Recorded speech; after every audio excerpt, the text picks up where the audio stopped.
Boa tarde, a paz do Senhor Jesus. Quero falar hoje nesta tarde sobre a existência de Deus. E quero começar falando sobre que na perspectiva filosófica, a discussão sobre a existência de Deus, ela teve o seu início em Platão e Aristóteles, filósofos gregos que se utilizaram de dois argumentos, dos argumentos epistemológicos e o argumento ontológico, para descrever a existência de Deus. E o que é esse argumento epistemológico? Para Millard Erickson, a epistemologia é a teoria do conhecimento ou uma investigação de como obtermos o conhecimento. Então, para Millard Erickson, a epistemologia, é a teoria que busca, ou investiga, para como nós obtermos esse conhecimento. E já a ontologia é um dos ramos da metafísica cuja finalidade busca compreender a realidade de um ente ser. Para Cláudio Honor de Andrade, ele vai dizer que ele vai conceituar a ontologia como parte da filosofia, que tem como objetivo o estudo do ser enquanto ser, isto é, do ser concebido como possuindo uma natureza inerente a todos e a cada um dos seres em particular. E eu quero falar sobre algumas evidências racionais da existência de Deus, porque não devemos concentrar somente na fé. Nós temos evidências racionais que mostram e comprovam a existência do ser de Deus. E para Walter Euel, ele destaca pelo menos 3 abordagens que evidenciam a evidência da existência de Deus: a abordagem a priori, a abordagem a posteriori e a abordagem existencial. E em linhas gerais, essas abordagens descrevem Deus em perspectiva racional. O que é a abordagem a priori?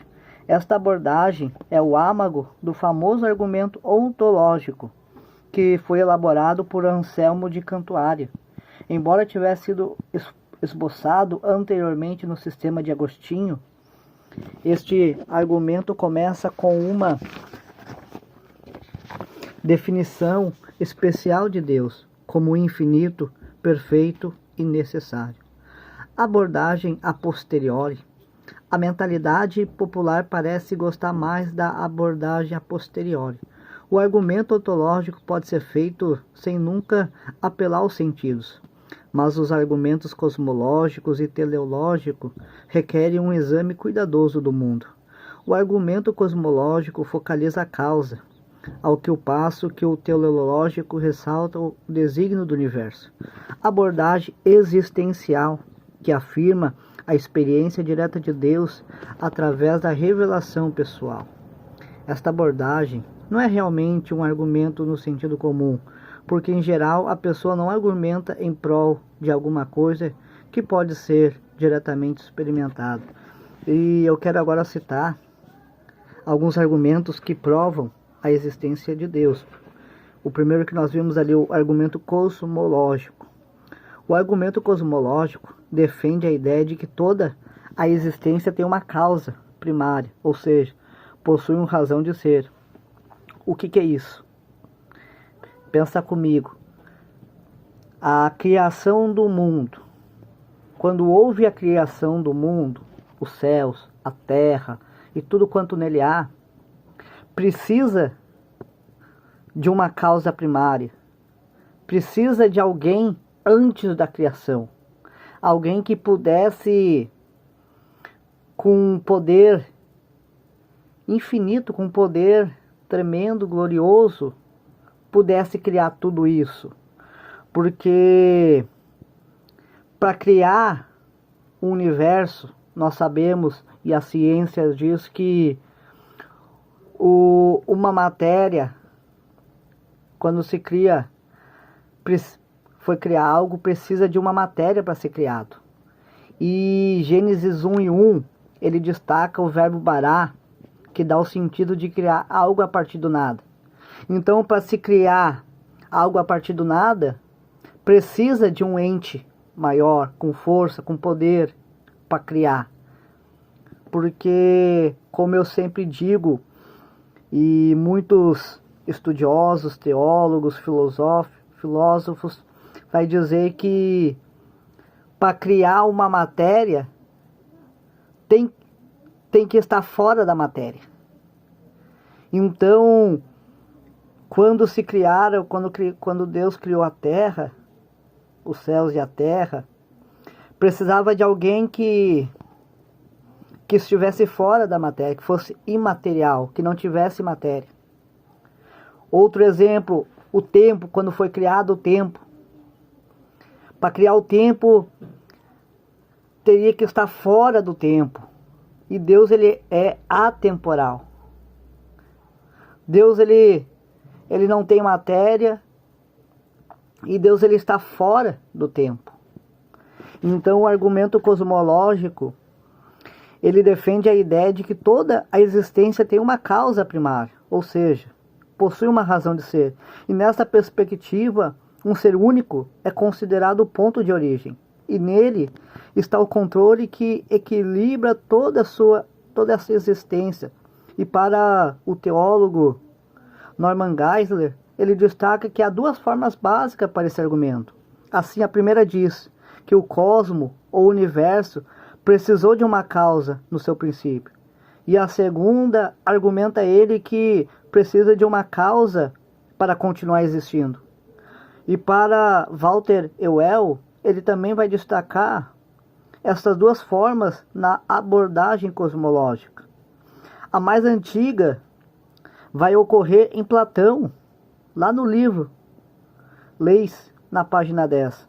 Aristóteles, no livro que ele Metafísica, o livro 8, e ressalta a necessidade de explicar a causa do movimento, supondo que o repouso é natural e o movimento não o é.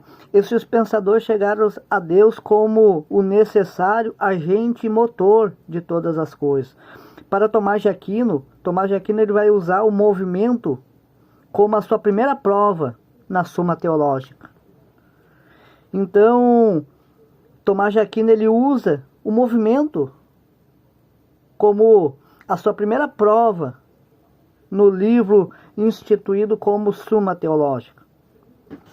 O segundo argumento é o argumento teleológico. O argumento teleológico, ele vai defender a ideia que o mundo é dotado de características como inteligência, ordem e propósito.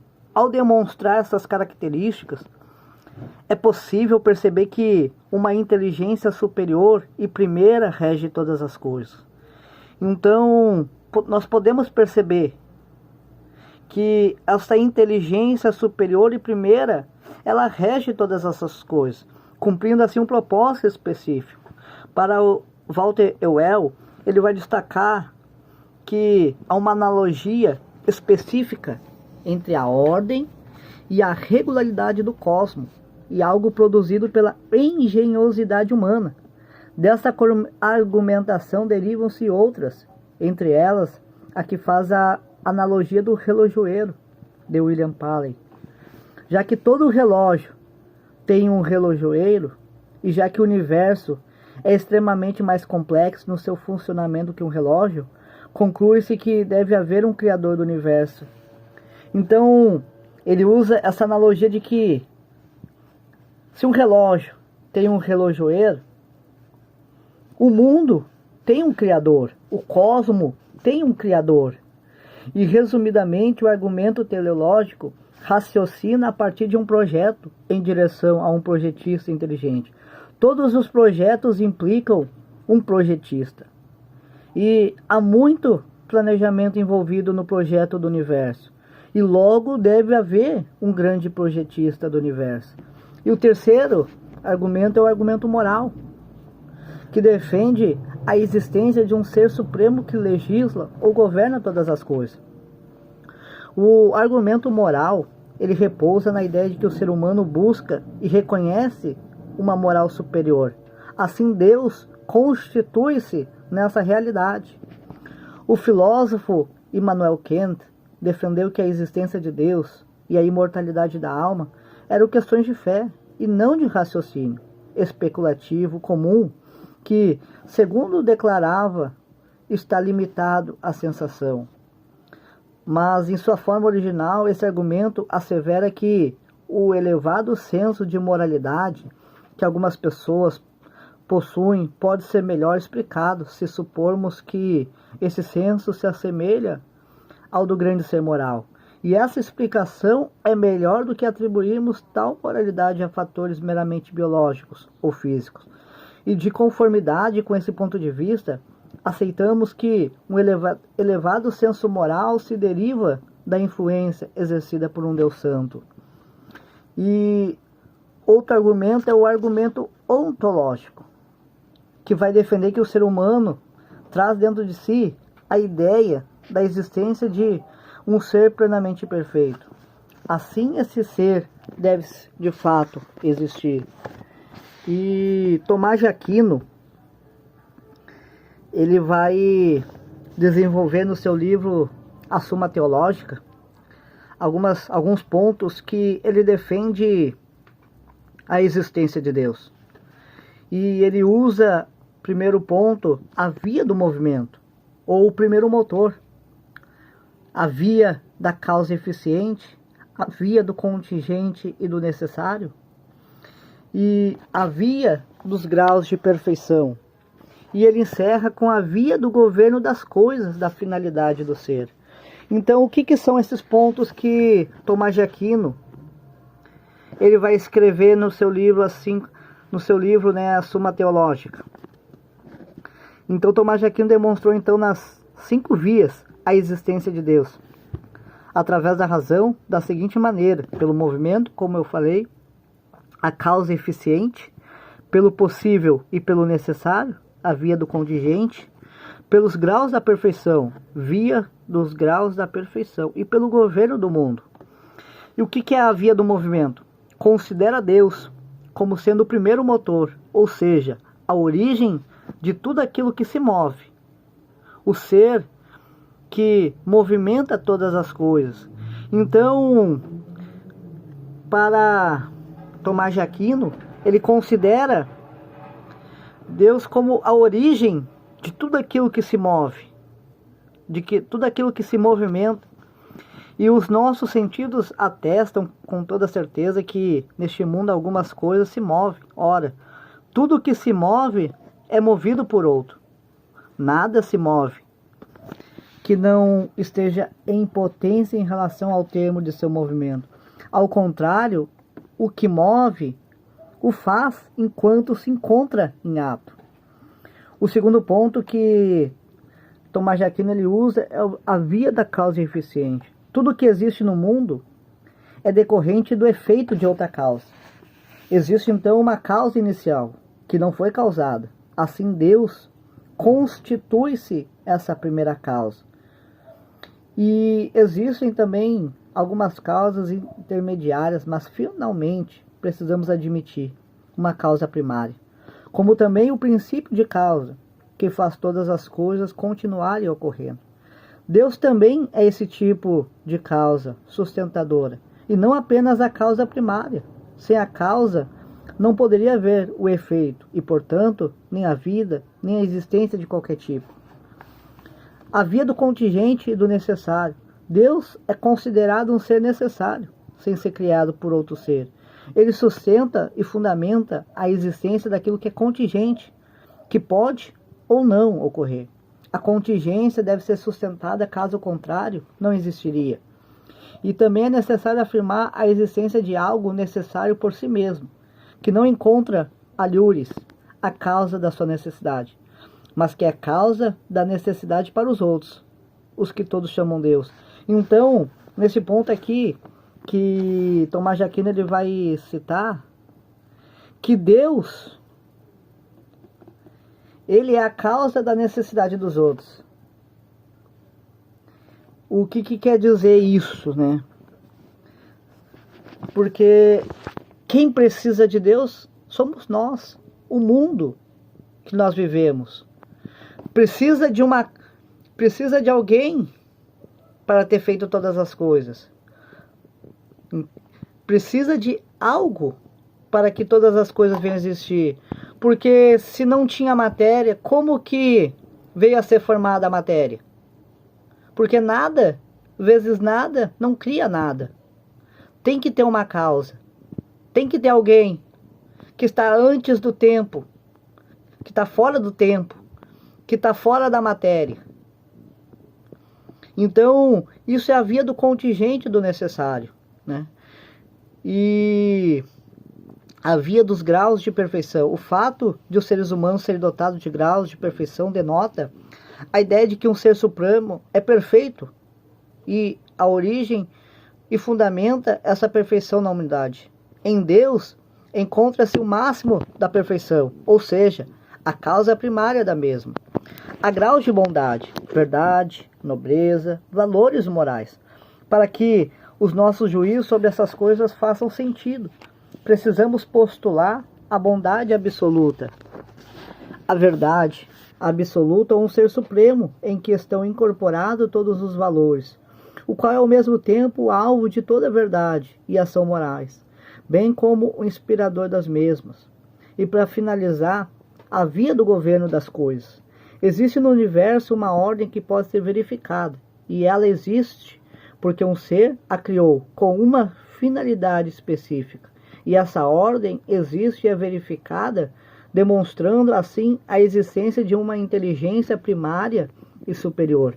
Aquilo que não tem conhecimento não tende a um fim, a não ser dirigido por algo que conhece e que é inteligente como a flecha pelo arqueiro. Logo, existe algo inteligente pelo qual todas as coisas naturais são ordenadas ao fim. E isso nós chamamos Deus. Que Deus abençoe e que podemos compreender um pouco mais da existência de Deus.